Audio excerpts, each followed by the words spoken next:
Hey listeners, thanks for dropping in. I'm Christy. And I'm Melissa, and this is Buried Motives, where we dig deep into the details of some of the most gruesome Dirtbag murderers.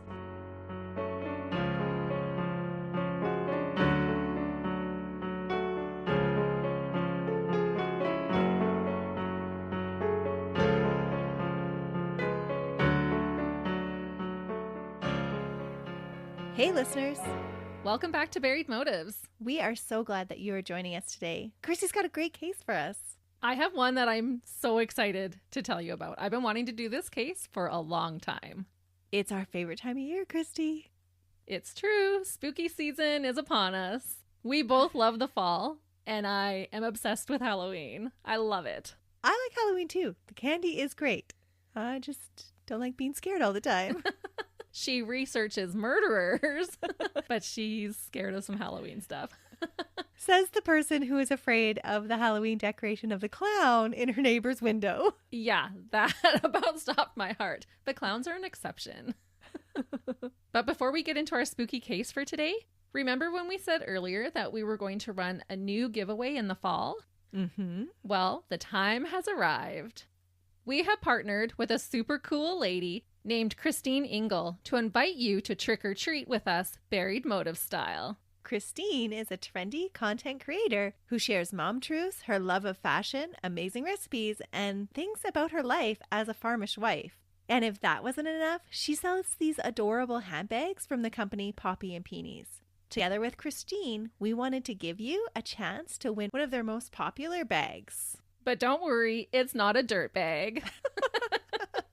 So head on over to our social media pages on Facebook and Instagram to get all of the giveaway details. And that's not the only thing we're giving away, so be sure to check it out. And check out Kristine at Kristine Engel Lifestyles or Kristine Engel on Instagram. And don't delay because we're going to select a winner on Halloween. But if you don't win, Kristine has provided our listeners with a special discount code for Poppy and Peonies. Head on over to our social media feeds where we'll hook you up with a discount code for any of the awesome Poppy and Peonies handbags and accessories. They have some super cute stuff. You won't want to miss it. Yes. So now that we've talked about our fall giveaway and we're kind of getting into our spooky season, as we've mentioned, Halloween is one of my favorite times of the year. Last Halloween, I covered the case of William Michael Dennis, which occurred on actual Halloween day. And believe it or not, I still think about this case from time to time. It was super creepy. Yeah, some cases have a lasting impact more than others, and for whatever reason, that one really has stuck with me. This year, I decided to go a slightly different way. But first, I have to ask, what is something that people like to do on Halloween after they put their kids to bed and all the trick-or-treaters have gone home? Eat all their kids' candy? Yup. I put first, we rate our kids' candy, and then we settle in to watch a scary movie of some sort. Christy does anyway. I always do. You know what? It's been a while since I've made you watch a scary movie with me. It has been. I think it was like last Halloween. We might have to do a redo. Oh, no. You're due, girl. I'll keep you guys posted. I think Scream was the last one we watched together. Was it? I think so. And that was prior to me covering the case that was inspired by Scream. Yeah. That's been too long. All right. That's it. You just did it to yourself. Before the end of the month, we've got to watch a scary movie together. Oh, man.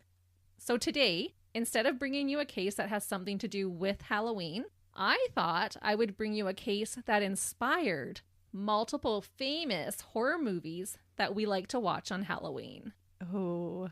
Our deranged dirtbag of the week inspired the characters of Norman Bates in the 1960 classic Psycho, Leatherface in the horrifying movie The Texas Chainsaw Massacre, and Buffalo Bill in the super creepy flick The Silence of the Lambs. No. Yes, we're going there today. Like it's the clothing of human skin? We are going to be talking about skin. Oh. And I do think that Buffalo Bill was inspired by a few different real-life dirtbags, but was largely based on the man we are discussing today. And just a side note, if you are a fan of Psycho, you'll likely love the TV show Bates Motel. It's a modern-day adaptation of the movie, and the acting of Norman and Norma, I swear, is award-winning in my opinion. I haven't seen that one yet. It's so good. I told my mom about it, and she binged all the seasons in a weekend. Oh my goodness. It's so good. But it is probably the best acting I've seen in a TV show in a long time. I'm so far behind in my TV shows. We're just binging Stranger Things right now. If you haven't guessed it yet, we're going to be talking about the super creepy Edward Gein. Have you heard about him? Yes, this is going to be a disgusting case, isn't it? It is. And like I said, I have been wanting to cover this case for a while now, but was waiting for the right time. This will be one of our most gruesome cases we will likely cover, so listeners, beware. Beware or be warned? Both. It's always both. Let's start our discussion with Ed's parents, Augusta and George. Augusta Wilhelmine Lerch Gein was born on July 21st, 1879 in La Crosse County, Wisconsin. She was one of 8 children. Her parents were German immigrants from Prussia. She was a fanatically religious Lutheran, and to put it mildly, she was a force to be reckoned with. She was the type of woman to speak her mind and take charge of all situations. And I just felt like, what a suiting name. Augusta, to me, feels like a name of a woman who takes no nonsense from anyone. Yeah, like a force of nature, right? Yeah, Auguste. It's just the perfect name for her. George Philip Gein was born on August 4th, 1873 in Vernon County, Wisconsin. He was the opposite of Augusta. He was timid, and he was an alcoholic who worked different jobs as a farmer, a carpenter, an assurance salesman, and a leather tanner. George was reportedly often out of work, which angered Augusta. The unlikely pair married in the year 1900 on December 11th. A year after being married, Augusta gave birth to Ed's older brother, Henry George. Edward Theodore Gein was born 5 years later in La Crosse, Wisconsin, on August 27th, 1906. He often went by Ed or Eddie, and I'll refer to him as Edward or Ed. I kind of went back and forth and then didn't want to go back and change my notes. Augusta had prayed for a daughter and was visibly disappointed to be the mother of 2 sons. Oh, this never goes well. It doesn't. However, she decided to take this opportunity to teach her boys about the evilness of women. Oh. She believed that all women were naturally promiscuous and devil-like. All women except for herself, of course. Oh, that's what I was just going to say. Like, what kind of personality does she have that she's so afraid of women? She is not promiscuous, but we could call her devil-like. She referred to women as whores and warned her boys to stay away from them. She wanted her boys to remain virgins. What? Mm-hmm. She didn't want any grandchildren. Not if it meant her children had to have sex. And if they did, they had to for sure be married. So why did she hate sex so much? Good question. I just can't wrap my head around anybody hating sex that much. She just felt like all the women were these little harlots that were trying to corrupt men. She's quite fanatical about it. Okay. Every day she read to Henry and Ed from the Bible. She focused on the Old Testament and the Book of Revelation, emphasizing lessons about divine retribution. Augusta would belittle the boys' father in front of them and anyone else who was around. She had grown to hate George, but because of her religious views, divorce was off the table. She hated him because he couldn't get a job. She had just soon realized that marrying him was a mistake. They were not a good match. But it seems like he's pretty easy to control, and for a domineering woman, you think that's what you would want. Well, it doesn't stay that way necessarily, because George would take the verbal abuse from Augusta. That was until he was drinking. Oh. When he would get drunk, he would sometimes beat his wife, likely the only time that he felt he was exerting his dominance. So he would take it timidly from her, and then he would get liquid courage, and that's when he would start to bang her around. Because George was often out of work, Augusta opened a grocery store, and it was a lucrative business for them. Some people said that Augusta would shout at her husband even while at the store. Ooh, that wouldn't have been kosher for that time, for a woman to be yelling at a man. No, in the middle of their shop in front of the customers. No. Despite the store being successful, eventually Augusta could not handle all the evil influences and devil women who were coming into her shop, and so she naturally decided to sell the business that was supporting their family. Okay. Well, this is showing how seriously she believes this. Yeah. Right? Because the store is doing really well. The devil women who are actually her customers and providing her family with the means to live. Right. Okay. But she just can't handle being in their presence, having them coming into the store, trying to influence her, her boys, her husband. She's just not having that. Just their mere presence is an influence. Yes. If you were actually a devil woman, I guess it would be. Yeah. And I'm not saying that they were not. They were just regular women going grocery shopping to provide for their families. She moved them into the middle of nowhere to shelter her sons from the evils of the world around them. And I'm not sure if this was a motivating factor, but in one report it stated that when Ed was 7, he saw his parents slaughter a pig behind the store and reportedly became sexually aroused by this. Oh. Mm-hmm. That's an unusual reaction to slaughtering a pig. Especially at 7. Yeah. They moved to a very isolated farm that was on 195 acres, or 79 hectares, of land in Plainfield, Wisconsin in 1914, when Ed was 8 years old. They lived in a 2-story farmhouse with white clapboard siding. This home would later be referred to by the media as a house of horrors, and rightfully so. I was just thinking it was sounding really idealistic. It could have been. It should have been. Edward and Henry were only allowed to leave the farm to go to school and back, and were not allowed to have any friends. Outsiders were an unholy influence. The closest neighbors lived a mile away, and instead of playing with friends, Edward spent most of his time doing chores around the farm. The school they attended was a 1-room schoolhouse. Ed was an average student, but was an exceptional reader, likely from reading the Bible. Yeah, that's hard to understand. It is, and just even the wording in the Bible would really strengthen your grasp on the English language. Mm-hmm. So that wasn't even a joke. Like, I'm being serious about that. When Ed was younger, he had a growth on his eyelid that caused his eye to become a little droopy and resulted in a bit of a lazy eye. The kids decided to pick on him for this and because he was so reclusive. I imagine this reiterated to him the teaching of his mother that the kids at school were wicked and he needed to stay away from them. I could see that.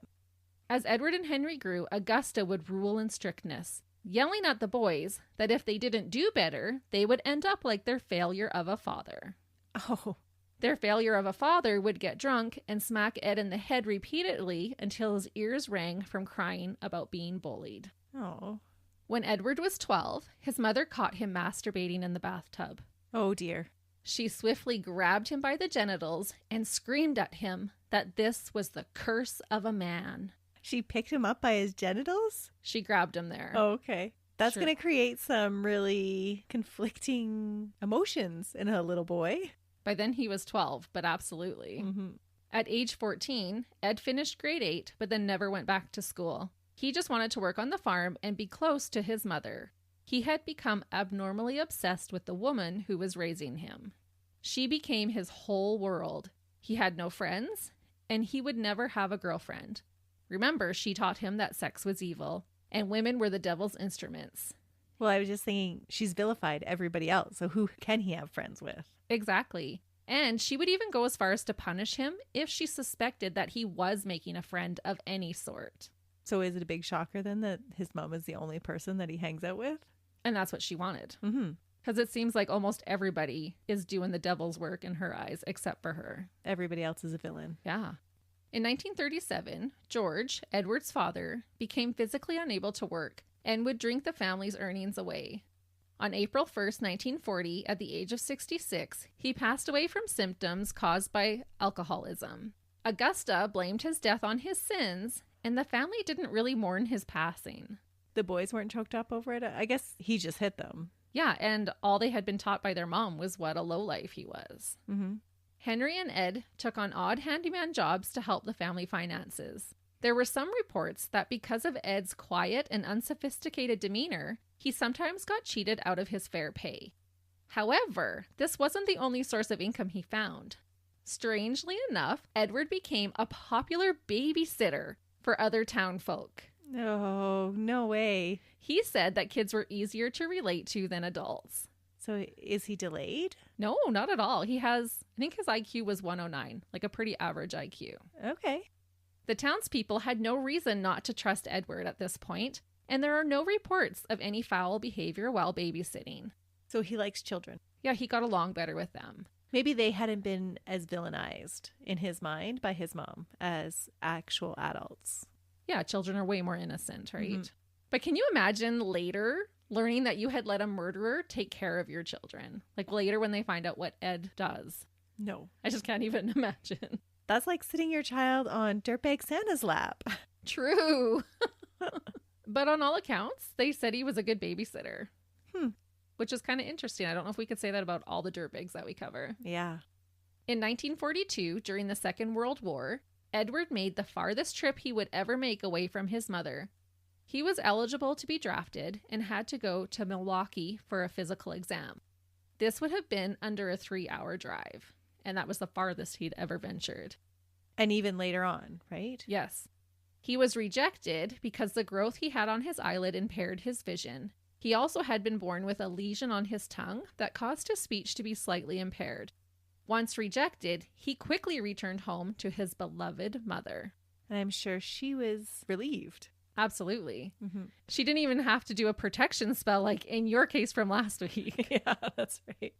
Henry, so Ed's brother, started to date a divorced woman with 2 children and began to realize the unhealthy relationship that his little brother had with their mother. And this began to put a wedge between them. Was Henry absolutely disowned by his mom for dating a divorced woman? No. Oh, I thought all women were of the devil. They are.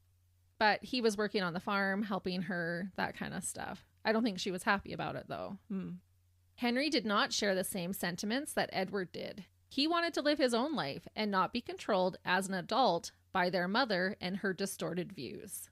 He was making plans to move in with his girlfriend. This caused many fights between the brothers.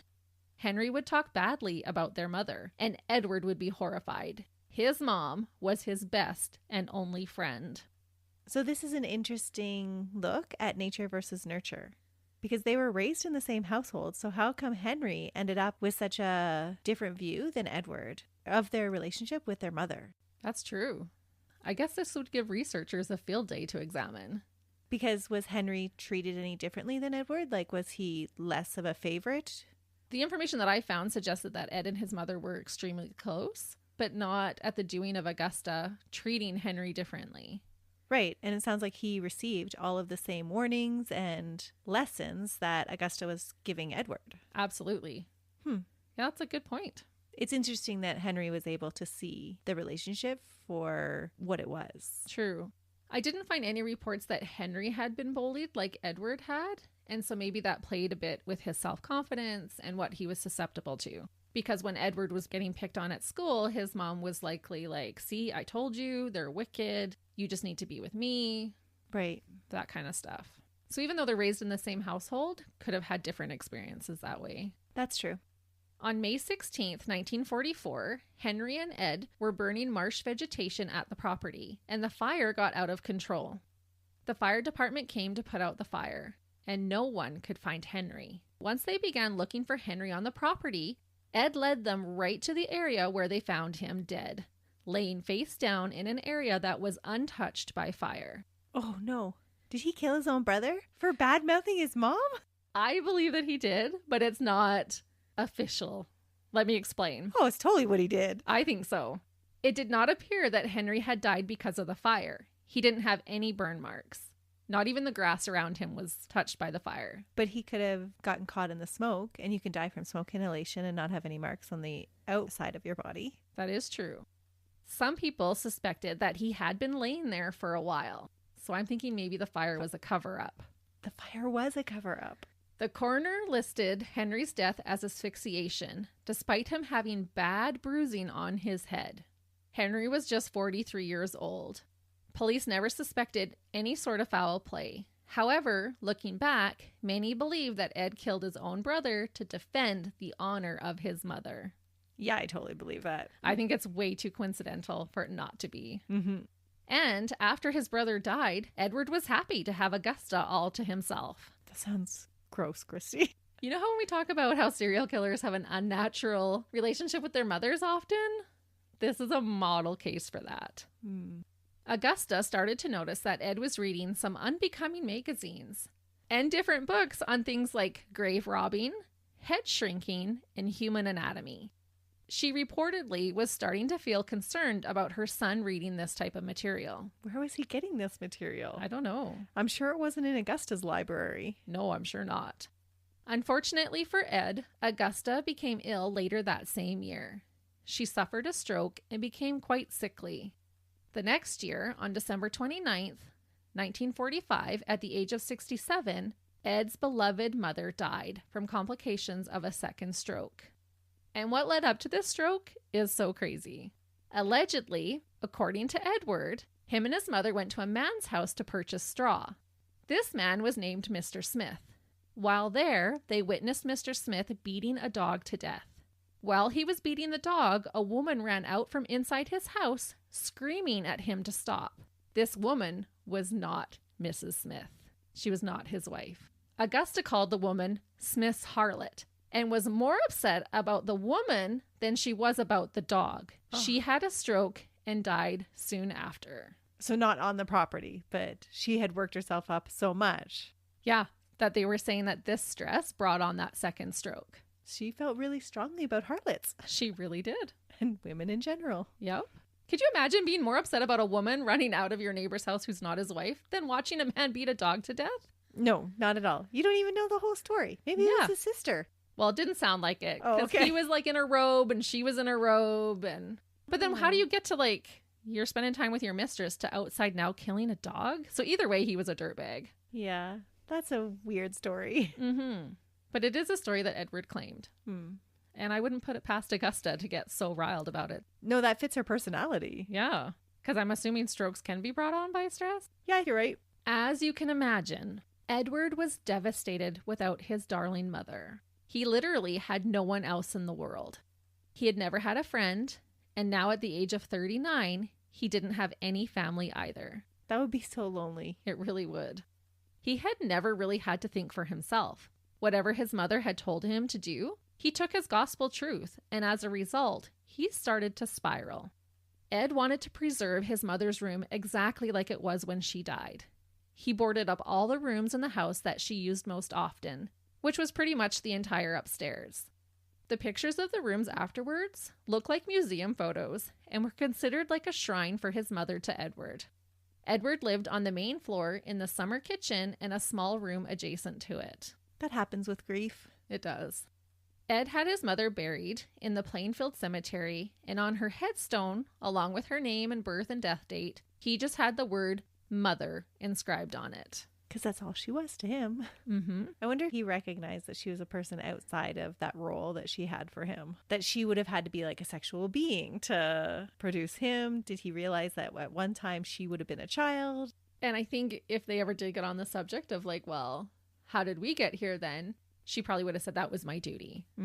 You know, like God needed you to come to the earth and that's what I had to do to get you here. Right. Because everything was stemmed from a religious view for her. That was her curse. Yeah. Of a woman. Right? Ed could not cope with the loss of his mother. The rooms that he lived in became disgusting and grotesque. The photos look like what you would see on an episode of Hoarders. His personal hygiene declined as well. People reportedly started to notice how filthy he was and what a foul smell he carried with him. He would do odd jobs around town to try and support himself and received some federal government funding for farming. He also sold about 80 acres of land, allowing him to become more of a hermit. So now he doesn't need to work for money. Right, so now he needs to interact with the public even less. Edward passed the time by reading more books and magazines, including adventure stories and books involving death and cannibalism. He also enjoyed reading the obituaries in the local newspaper. That sounds really disturbed. It definitely is. I'm just picturing a listener at home going like, hey, those are all the books I read. Sorry if we offended anybody. That is still disturbing. In this context. Well, for me, knowing what he does and what I'm about to tell you, it is disturbing. Edward's loneliness continued to grow and grow until it became so unbearable for him that one night, 18 months after his mother had died, Ed ventured out to visit his mother's grave. On that particular night, he decided to dig up his mother's decaying body. No. He removed her head by twisting it and took it home to shrink it, like he had read about in his magazines. What? You're joking. I'm not. There were other shrunken heads in his house, but he told people that they were from overseas. What? After digging up the body of his deceased mother, Ed Gein would have a hard time controlling himself not to dig up many, many more. And just a warning that it's going to get way more graphic from here. And just a note about this particular detail about his mother's head, I only found it in a couple of resources, but they were very reputable sources. So even though it's not reported that often, I believe it's factual. So he just like put his mother's shrunken head on the dining room table or whatever. Wherever he had it, I'm not sure. And people that came to the house, they recognized that it was her head? There was a few heads, and it was just a boy who had been there. I don't know if he had come to like do odd jobs or whatnot. And he had told the boy, he said he got some from the Philippines or different places. And so the boy didn't question, but later accounted that he had seen these shrunken heads. But this little boy, I don't think would have recognized Augusta if it was her or not. Right. That's disturbing. Yeah. He was just so overwhelmed with his grief and how much he missed his mom. He had to go and get a piece of her to bring back to the house. I thought you were going to say he dug up her body and like brought it home and slept with it or something. Oh, no. But twisting off her head and bringing it home, I don't know how much better that is. No, it's not much better. No, especially after 18 months. Ugh. I'm going to first talk about the two women who Ed was officially charged with their murders. And then we will go back and fill in the missing pieces because so much happens in between. Well, right now I'm wondering, how does he get even anybody out to his farm? He doesn't bring anyone there alive. Oh, okay. So, but he does venture from the farm then? He does. Well, he does go into town, okay, right? Because he purchases things in there and whatnot. And there was this tavern in Plainfield, about 10 kilometers from Edward's farm, that was owned by a woman named Mary Hogan. Ed first met her in 1951. Mary was a loud-spoken, take-charge kind of woman. Ooh, she's going to remind him of his mother. Yes, hold that thought. She wasn't afraid to use foul language and ruled her own roost. This behavior earned her the nickname Bloody Mary. Mary was middle-aged and had a colorful history. Ed was mesmerized by Mary. So many things reminded him of his mother when it came to her. But then, on the other hand, so many things about Mary were totally opposite to how his mother was. To make it even more tempting for Ed, Mary even physically resembled his deceased mother. Oh, no. The only difference was that she was personable and welcomed the public into her tavern. She wasn't calling anyone the devil. No. And she may not be as proper as his mother was. No, she used foul language and it had a colorful past. This fixation on Mary continued until the frightful night of December 8th, 1954. Ed went into the tavern to hang out with Mary. This suggested to me that they were at least friendly with one another. She likely didn't feel threatened at all by Ed. She probably took pity on him. He's this lonely guy, he doesn't have any friends, and she's personable, and so you would just naturally want to strike up a conversation with him and make him feel at ease, because he's probably super awkward. Yeah, you're most likely right. And most of the townspeople did describe him as being quiet and polite. He seemed like this nice guy who was just too shy. Ed stayed at the tavern and had a few drinks. When they were alone, he pulled down the blinds on the windows, walked up to her, placed a .32 Mauser pistol to her forehead, and pulled the trigger. What? I thought she was his friend. She was. Oh, I don't want to be his friend. No, you don't. Especially if you remind him of his mother. Could you speculate from that he didn't like his mother after all? No, it is the opposite, and we're going to get into that. Ed was able to leave the tavern in his pickup truck and make it back to his farm with her body undetected. To the townspeople, Mary had mysteriously disappeared. Nobody saw anything. There was no blood in the tavern? There was. Police obviously suspected foul play. They found blood on the floor that trailed out into the parking lot and an empty bullet casing by the initial pool of blood. But they found no evidence to suspect Edward of murder. And the technology was not as great in the 50s as it is now either. Right. The next day, Ed told a man that he was working an odd job with that he had killed Mary. The man assumed Ed was joking and did not believe him, so he dismissed the comment. Oh, no. People had reported that Ed did have a strange sense of humor, all the way back to elementary school.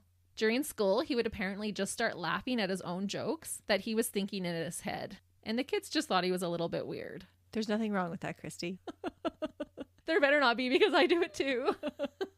3 years later, on November 16th, 1957, 58-year-old Bernice Warden went missing.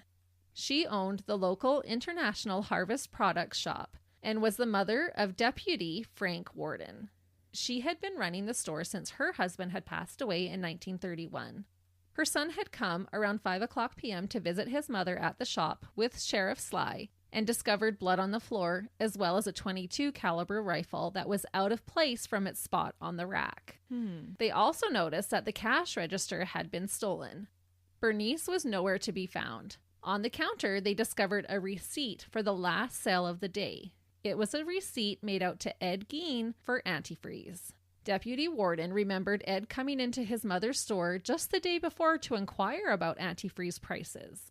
And I wonder if he had intended to snatch Bernice that day, but was stifled when he showed up and realized that Bernice's son was in the shop.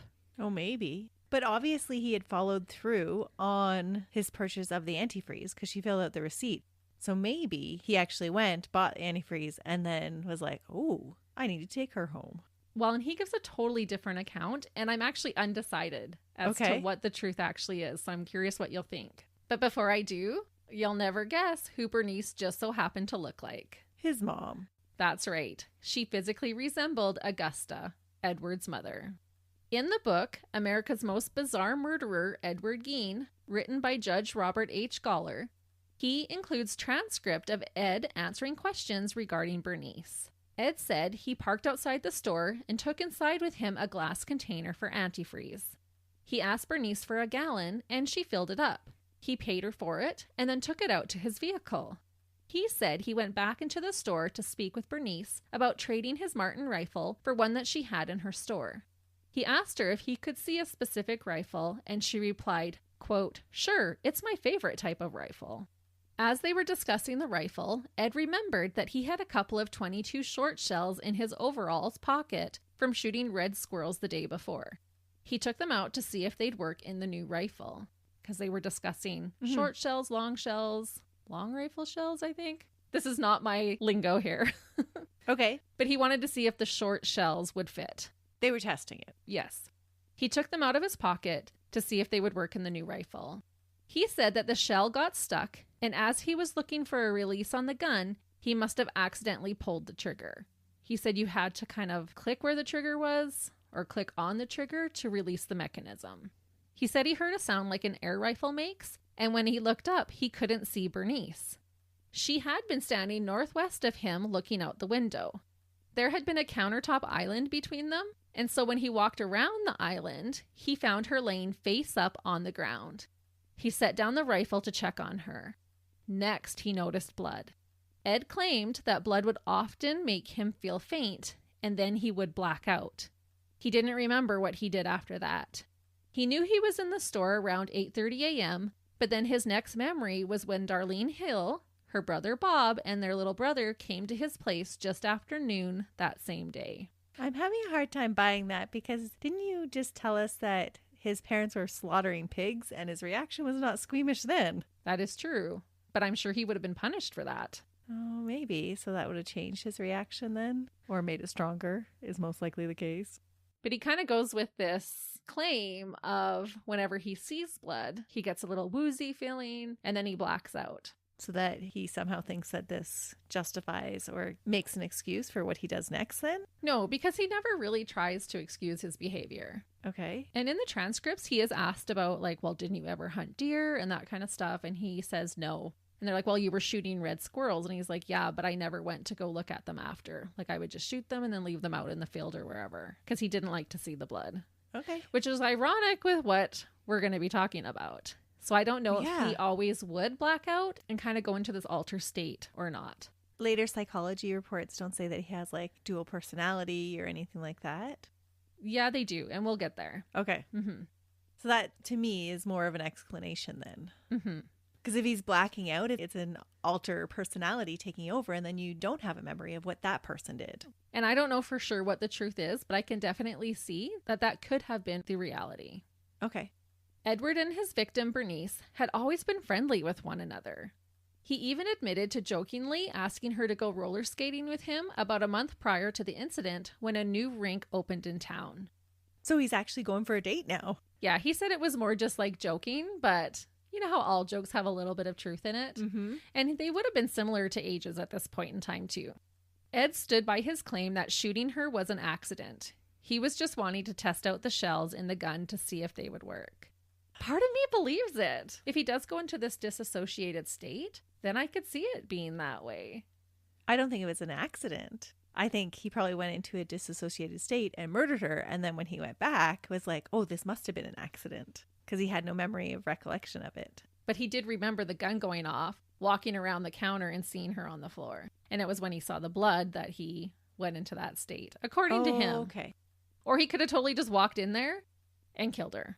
Because he did do that with Mary. He walked in, shot her in the head. But she had time to write out that receipt. So that would tell you that he didn't just walk right in. No, and he had even taken the antifreeze out to his car. He put it on the floor of the back seat, and then he went back in and like, oh, wait, I wanted to talk to her about trading in my rifle. Yeah. Or once he had that gun in his hand, he couldn't resist. Who knows? And I'm not trying to defend like anything that he does. No, we're just trying to understand the sequence of events. Right. The next day, on November 17th, Sheriff Sly and Deputy Warden decided that they needed to at least go and visit Ed to see if he knew anything. Since his was the last receipt, they assumed that he may have been the last person to see Bernice.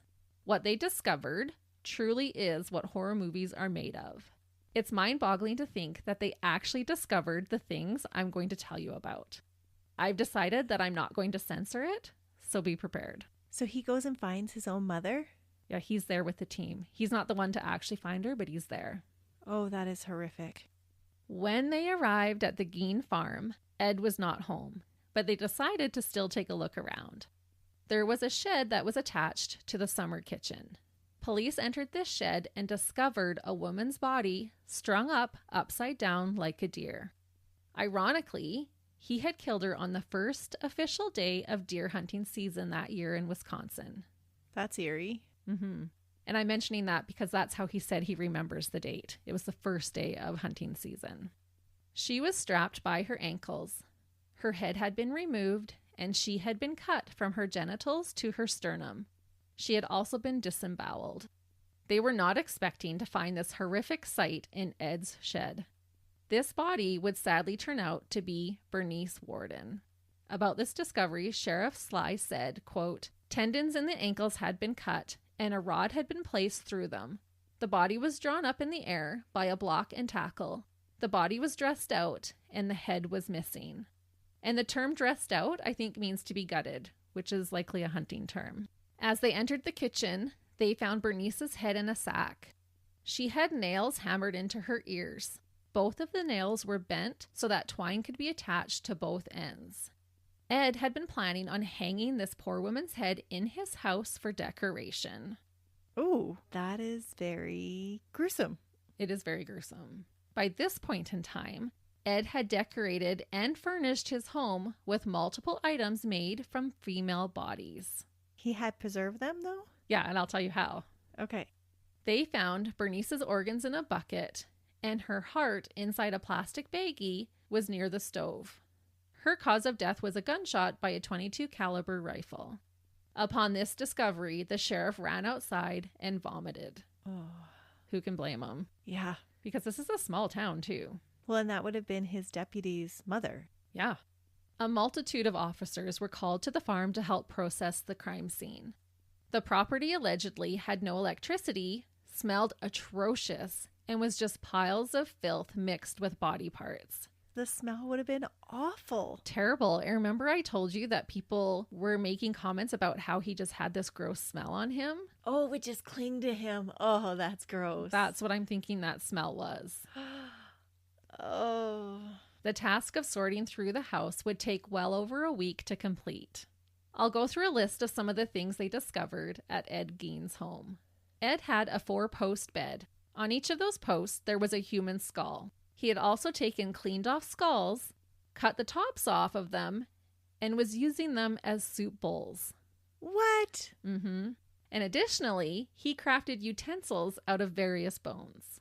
So he would eat his dinner inside a human skull with a spoon that had the handle of a bone. You just have like a human tibia and you're just slurping your soup off of it. Yep, out of someone's head.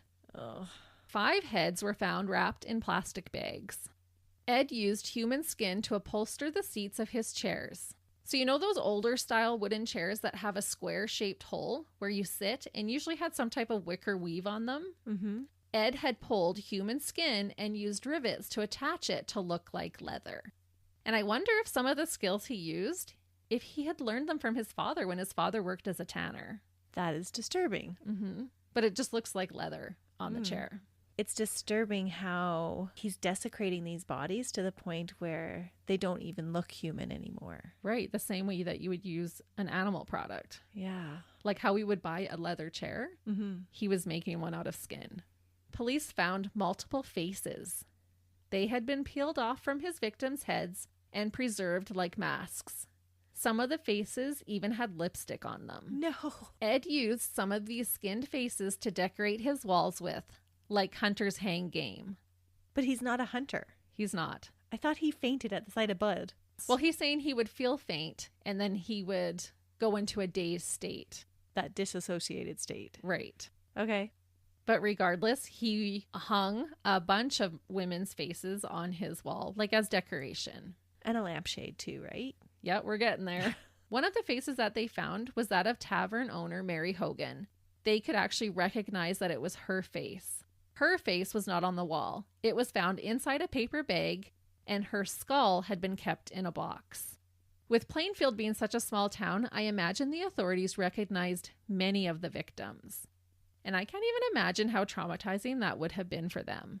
No, it's just so bizarre. Like, it would have been unthinkable or hard to even fathom that this is what you're actually seeing. Right. You would imagine to only see something like this in some type of horror movie. Mm-hmm.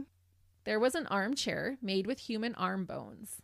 He had made a waste basket out of human skin as well as lampshades. When he had electricity, he lit his room with the glow of human flesh. He made a purse out of skin and managed to attach handles to it. There was a box with 4 human noses. There was a set of human lips attached to the end of a window covering drawstring. And one of the most disturbing things they found, in my opinion, was a belt made of nipples. What? Yes. No. It had the ends of a regular belt and a bunch of areolas with nipples sewn together to make the leather part. That is disturbing. I don't think I'll ever get that image out of my head. I looked up the pictures. I'm suggesting that maybe you don't. How many women did he kill? There was lots. Enough to make a man-sized belt. And then he would wear it. Mm-hmm. We're not even done talking about the things that he's going to wear. And as bad as these findings are, we still have more to go over. Ed had made a pair of gloves, a corset, a shirt, and leggings all out of human skin. He also made a vest out of a woman's torso with the breasts still attached. He basically made himself a suit from human skin. So he could dress up like a girl. Yep. And when you ask, like, how did he preserve it? He kept the skin soft by regularly treating it with oil. That's so Silence of the Lambs. Yep. I read in some accounts that it was castor oil and other accounts said motor oil. But either way, he was using oil to keep the skin pliable. Police also found a box that had 9 vulvas inside of it. What? 2 of which seemed to be from younger or teenage girls. Oh. And they also found a young girl's dress. And the list goes on. Police kept finding bones and fingernails and other bodily items amidst the rotting garbage inside the home. And I cannot imagine the stench of all that decaying flesh mixed with the smell of trash. Authorities believed that there were the remains of at least 10 different women at the Gein farm. 2 of them were never identified. My jaw cannot drop any farther. I know. This is why I've waited a little while to cover this case. It's just so hard to fathom. Ed was found at the West Plainfield grocery store and immediately arrested. He was taken to the Watoma County jailhouse. Yeah, because how do you explain any of that evidence? No. There's nobody else that lives there. It's just him. He had the last receipt of the day at Bernice's shop. There's no way you're talking your way out of this. She's hanging in the shed. Yeah, her head is in a sack with nails in it. Her heart is by your stove.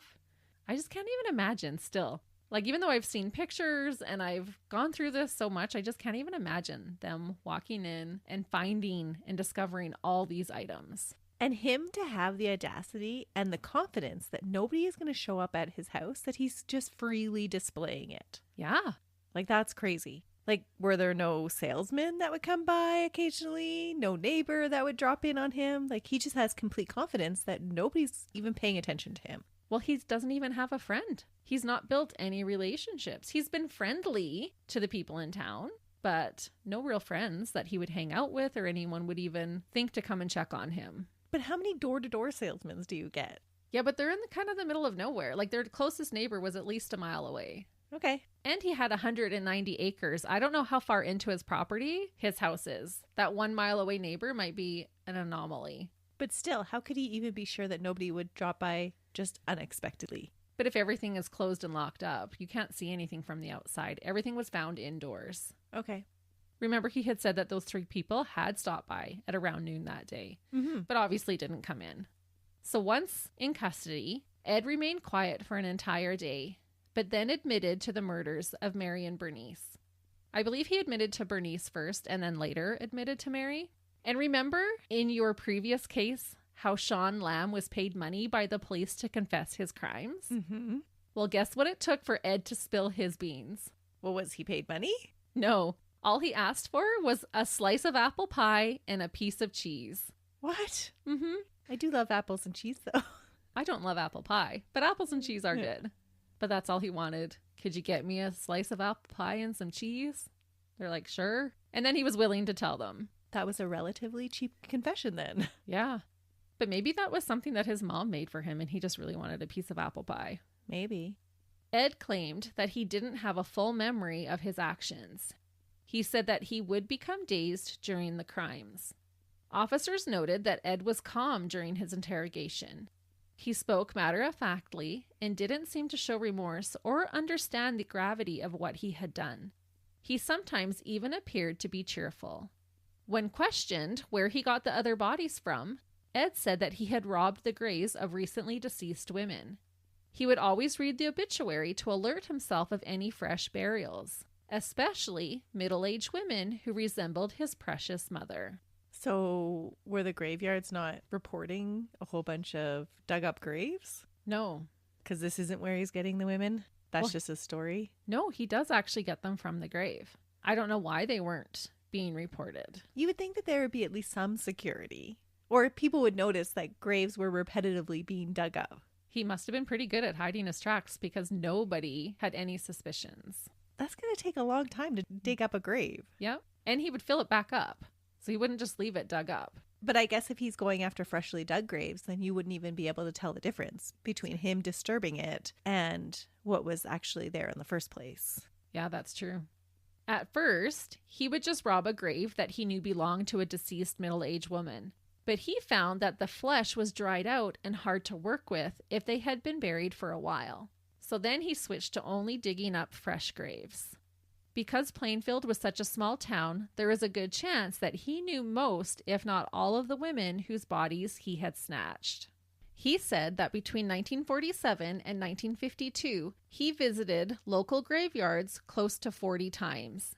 He claimed that he was in a dazed-like state when he was doing so, but he insisted that he only robbed the graves about 10 of those times. The other 30 times, he left the graveyard untouched. If he was in a dazed state, then how did he know that? I guess by the number of bodies that he would later discover he had in his home. Okay. Ed also said that he had a friend named Gus who helped him dig up and transport the corpses to his home.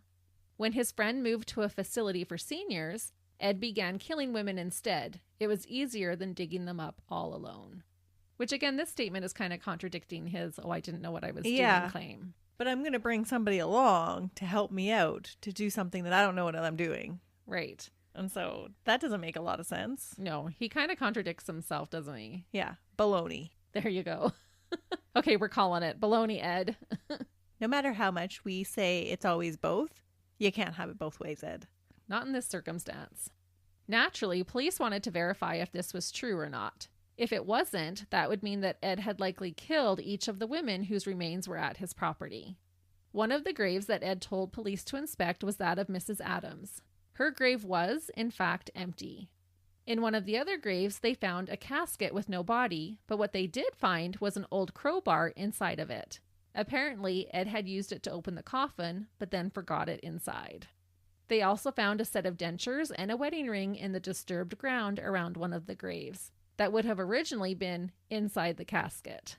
This was enough to make police believe Edward's claim of being a grave robber. That's so disturbing. Yeah.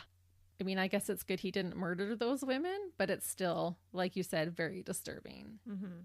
On November 22nd, 1957, Edward Gein was first charged with robbery for the cash register that he took from Bernice's shop. They held back on the murder charges until he could be examined to determine his sanity. The psychologist and psychiatrist who interviewed Ed concluded that he was schizophrenic and a sexual psychopath. Some experts believe that he may have been diagnosed differently if he were to be diagnosed today with our medical advancements. One thing I think even medical professionals today would agree on is when Dr. E.F. Schubert stated that Ed had an, quote, abnormally magnified attachment to his mother. Oh, for sure. No one's arguing that. It was said that Ed's condition was in large part due to his relationship with his mother. It is believed that the woman who he killed and whose bodies he stole represented substitutes for his mother. Because he was trying to bring her back to life to him? Right. So when you asked earlier, was it because he actually hated his mother? No, it was because he was so obsessed with his mother. This was a substitute, a physical substitute to having her around him. So he's like creating Frankenstein's monster. Well, he's decorating his house with them just to have them around. He had natural sexual attractions towards women, but had also adopted unnatural viewpoints regarding women from his mother's teachings. So was he sexually attracted to his mother then? I don't believe so. Okay. He naturally was attracted to women, but his mother had taught him how evil and dirty and bad that was. So he had this conflict going on. And because of this, Ed developed an extreme love-hate relationship feeling towards women. This inner conflict would eventually lead him into a full-blown psychosis. This psychosis would cause Ed to desire to know what it felt like to be a woman. He would wear the suit made from female skin, including the vest with the breasts attached to it. He would also place dried female genitalia over top of his own to see what it would look like and feel like. What? He would put on women's underwear and dance around the farm in the moonlight, wearing the skin suit that almost covered him from head to toe.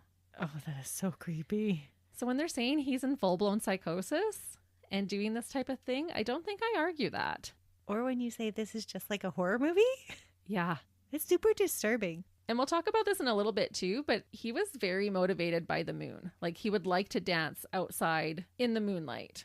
That is interesting because that's often a pagan kind of practice. But with his mother being so religious, that doesn't sound like something that she would have taught him. No. But if he was doing all of that research on shrunken heads and all of that, that probably came out in his reading. That could be.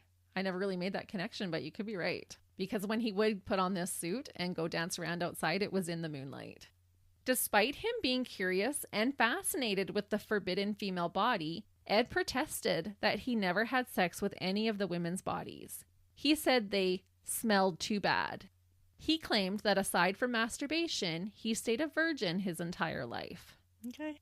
Did he fondle the bodies and that kind of stuff? Probably, but I think almost more out of a forbidden fascination. I just have a hard time believing that necrophilia didn't enter into it because he does all of these other super odd behaviors. And he could have. And they did classify him as a sexual psychopath. Mm-hmm. But was that because he was mutilating women's bodies? Yeah. It's interesting either way. It is. Like I said, this case is a field day for researchers. The other thing that Ed denied was cannibalism. And there was no way to prove if this was true or not. But they didn't find a freezer full of human meat. Right. I definitely don't get that vibe from him. No. On December 17th, the judge received a recommendation by those who had interviewed and assessed Ed that he was found legally insane and should be permanently committed to the hospital. The judge followed this recommendation on January 6, 1958. He was committed to the Wisconsin Central State Hospital for the criminally insane. Ed would prove to be a model prisoner. He never had one infraction on his prison record. That's not surprising. He was already used to following such strict rules with his mother. Exactly. And he seemed to be happy. He kept to himself but did get along with others. He participated in his meetings with the psychiatrists. He read a lot. He did things like stone polishing and rug making. The only bizarre behaviors reported was that he would sometimes become transfixed on the female staff and would just sit and stare at them. It was said that Ed remained fascinated with the power that women had over men. His mother had taught him that women were strong and men were weak.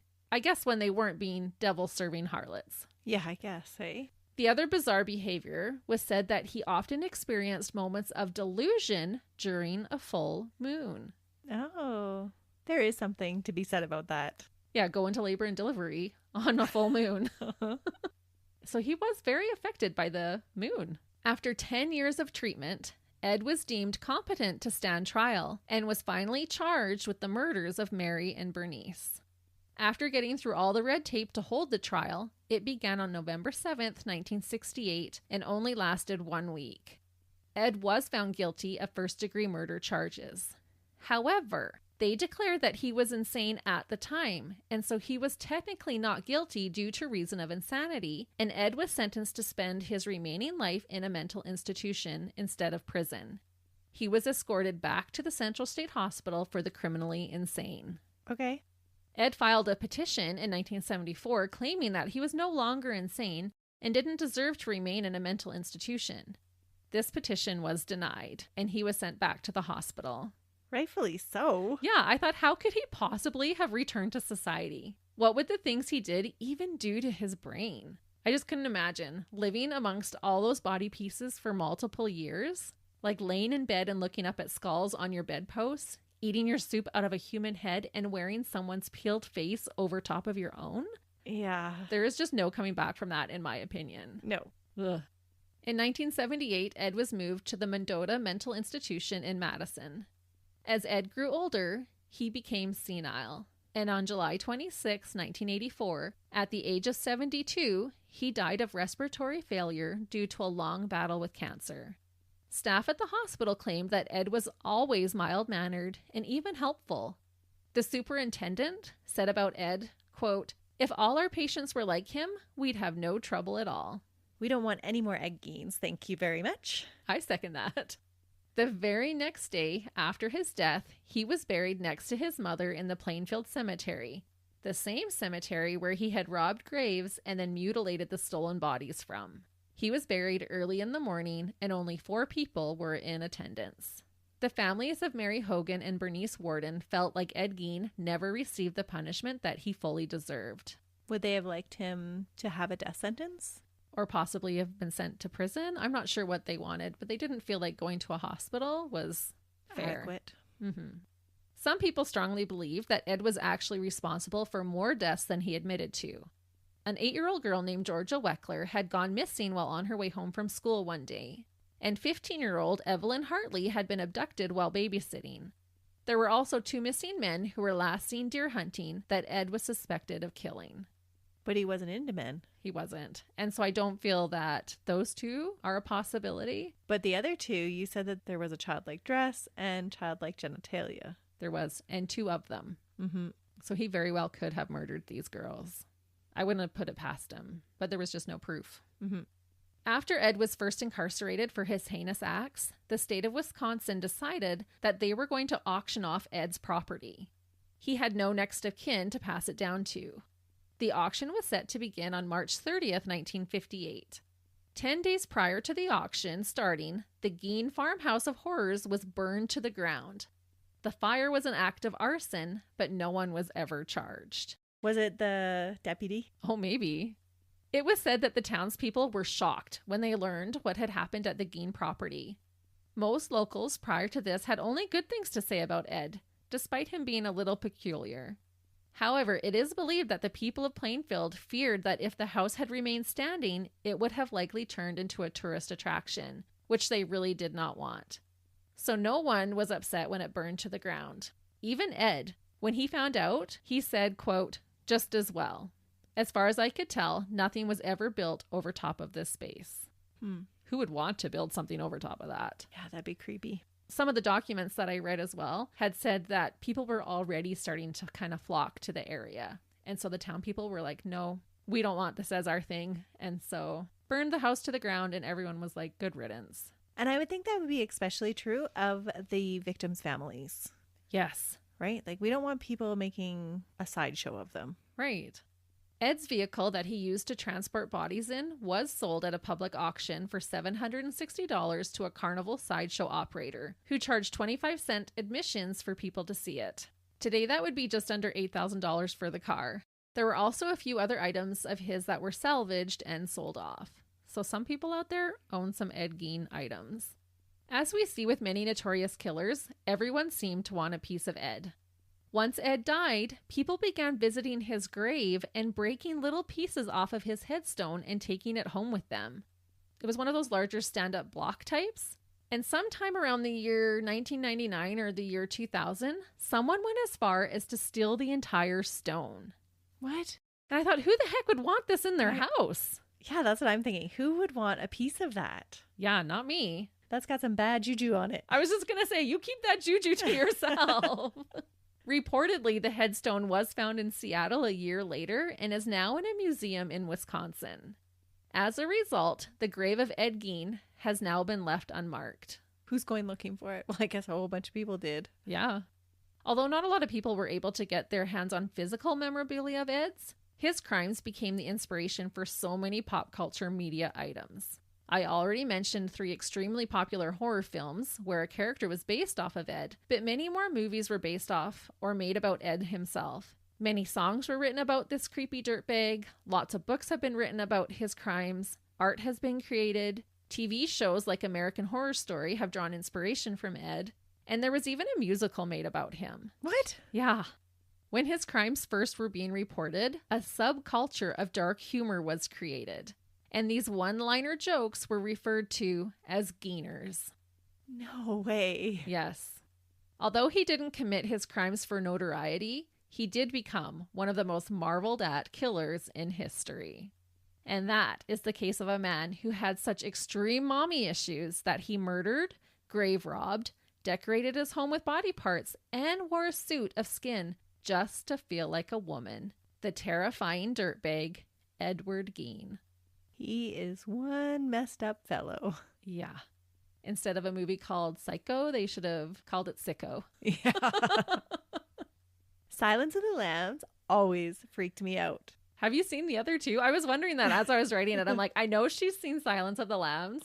I'm pretty certain you haven't seen Psycho, but have you seen Texas Chainsaw Massacre? No, those ones are too... I can watch the suspense ones. I can't do... Gory. The gory. Texas Chainsaw Massacre, definitely gory. Psycho was made in the 60s, so it's not okay. The gory that we're used to today. I can see why it was terrifying in its time, though. Yeah. But I'm sure our listeners have a favorite horror movie that they like to watch around Halloween time that probably is inspired too by another true life story. Well, I bet there's so many of them that are inspired by actual events that we have no idea about. Mm-hmm.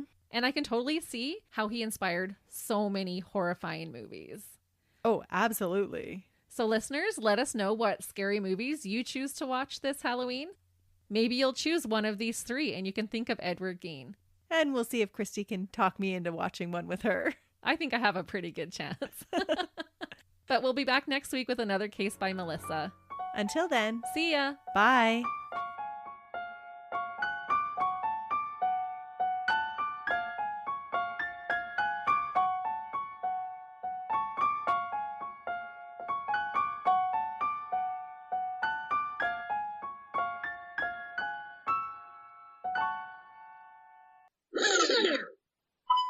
We have Oh, that was my stomach. You already ate. It was digesting. It's like, Subway. So delicious. Okay, now Subway, you get to pay us money. That's right. There's our plug. Can you tell who's the amateur and who's the pro?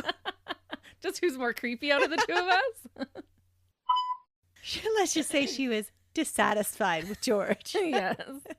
Or she was not being satisfied by George. I don't even think I can leave that in there, can I?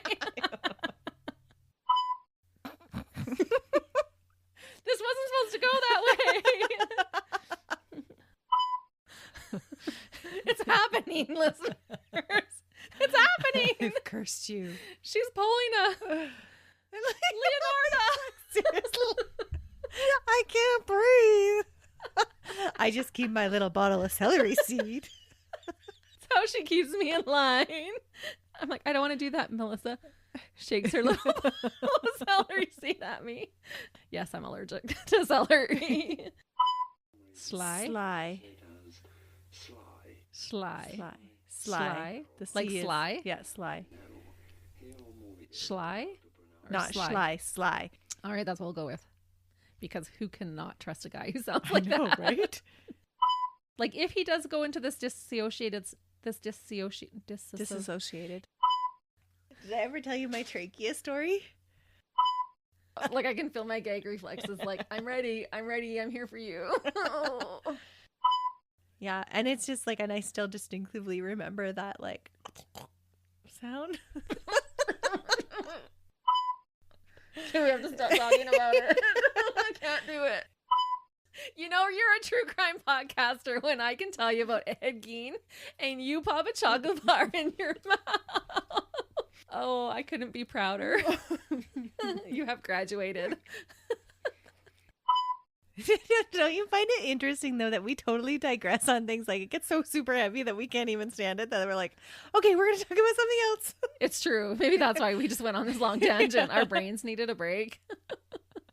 It's called coping mechanisms, people. Yep. It's our brain's way of protecting ourselves.